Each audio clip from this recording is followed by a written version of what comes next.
భగవద్ బంధువులారా, మనము రోజు పోతన భాగవతం నుండి రోజు పద్యం చొప్పున మనం తెలుసుకుంటున్నాము. ఈరోజు మరొక పద్యం గురించి తెలుసుకుందాము.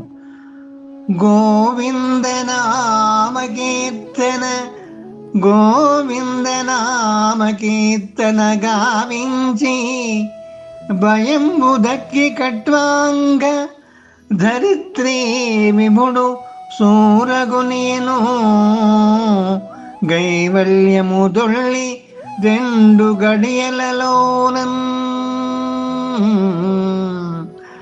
గైవల్యము దొళ్ళి రెండు గడియలలోనన్.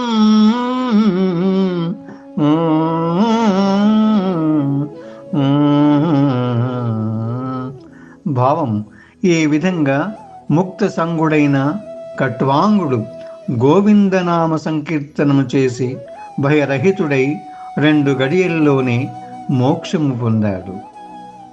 మరొకసారి పద్యం పాడుకున్నాను. గోవిందనామ కీర్తన గావించి భయంబు దక్కి కట్వాంగ ధరిత్రీ విభుడు సూరగునియను గైవల్యము దొల్లి రెండు గడియలలోనన్, గైవల్యము దొల్లి రెండు గడియలలోనన్. ఎంతో చక్కగా ఈ పద్యం యొక్క భావాన్ని మనం తెలుసుకున్నాము. తిరిగి మరొక పద్యం ద్వారా కలుసుకుందాము. స్వస్తి.